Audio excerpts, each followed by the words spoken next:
یہ دور بڑے فتنوں کا دور ہے، اسلام کے ہر پہلو پہ حملہ ہو رہا ہے، اس لیے اپنے بچوں کی گٹی میں بھی حضور کا عشق ڈال جاؤ، محبت ڈال جاؤ۔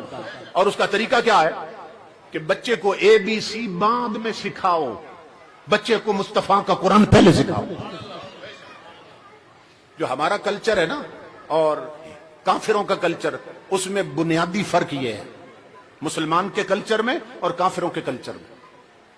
ہماری اسلامک آئیڈینٹی جو ہے، اسلامی تشخص، وہ کیا ہے کہ کافر کا بچہ جب کچھ سیکھنے کے قابل ہوتا ہے تو اسے سب سے پہلے انگلش میڈیم سکول میں بھیج دیتا ہے، اور مومن کی پہچان یہ ہے کہ اس کی اولاد جب کچھ سیکھنے کے قابل ہوتی ہے تو ان کی گٹی میں سب سے پہلے نبی کا قرآن رکھتا ہے۔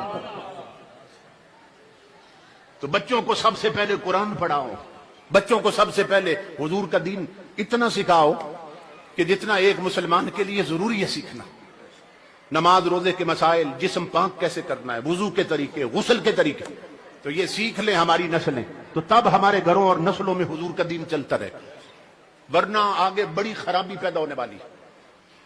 جن لوگوں نے امام الانبیاء کے غلاموں صرف بچوں کو انگریزی کی تعلیم دی ہے، صرف ایک مثال دے رہا ہوں اسی دور کی، پاکستان کے ایک کمشنر کا باپ مر گیا پچھلے دنوں، کچھ عرصہ پہلے کی بات، یہ DC سے بھی اوپر آفیسر ہے، کمشنر کا باپ مر گیا۔ تو میرے ایک دوست کہتے ہیں میں جنازے میں کمشنر کے ساتھ کھڑا تھا، آگے باپ کی میت رکھی تھی، کمشنر میرے ساتھ کھڑا تھا، تو جب جنازہ شروع ہونے لگا اس نے جیب سے رومال نکالا کمشنر نے، اور نا زمین پہ پھیلا دیا، اس نے زمین پہ ڈال دی۔ تو میں نے کہا کمشنر صاحب یہ زمین پہ رومال کیوں آپ نے ڈالا، کیوں پھیلا کے رکھا؟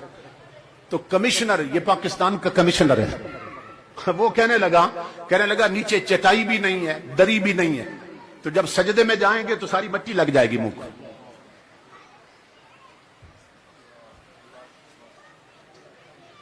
اب اس کا جو بد نصیب باپ ہے، اب اس کی میت پچھتا رہی ہوگی کہ جن کے بچے افسر ہو نا، جب مرنے پر یا شادیوں پر برادری اکٹھی ہوتی ہے نا، ان کی گردن میں سریا ہوتا ہے کہ میں کمشنر کا باپ ہوں، میرے بچے کلاس 1 افیسر ہیں، ان کی اکڑ ختم نہیں ہوتی، اور وہ بابا بھی معلوم نہیں کتنا فخر کرتا ہوگا میں کمشنر کا باپ ہوں، مگر آج اس کی میت تڑپ رہی ہوگی اپنے مقدر پر اور چیخ رہی ہے کہ میں نے تجھے کمشنر بنایا اور تجھے یہ بھی نہیں معلوم نادان کہ نماز جنازہ میں سجدہ ہوتا ہے کہ نہیں ہوتا ہے۔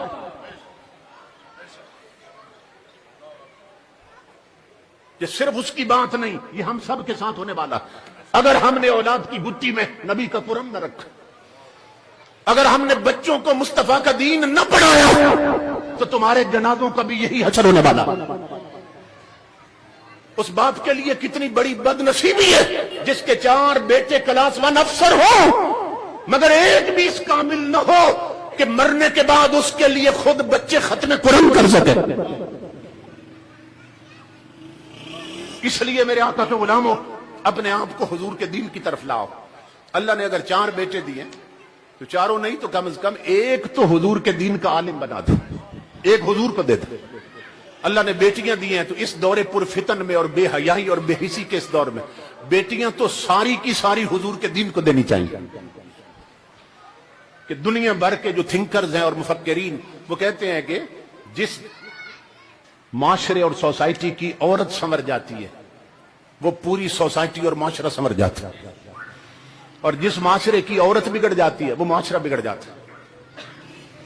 اور یہ ذہن میں رکھیے، یہ کلیش آف سیویلائزیشنز کا دور ہے، تہذیبوں کے تصادم کا دور ہے۔ پوری دنیا گلوبل ولیج بن چکی ہے، دوسری تہذیبیں رنگ چڑھا رہی ہیں ہماری نسلوں پر۔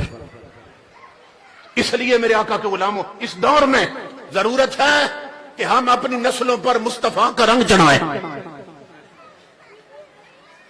کسی نے بڑی غضب کی بات کی ہے، وہ کہتا ہے چاہتے ہو تم اگر نکھرا ہوا فردہ کا رنگ تو سارے عالم پر چھڑک دو گنبد خضرا کا رنگ۔ تو بچوں کی گٹی میں حضور کا دین دیکھیں نا۔ یہ کبھی آپ نے سوچا ہے کہ علامہ اقبال کو علامہ کیوں کہتے ہیں؟ حالانکہ وہ تو یورپ سے پڑھ کے آئے تھے،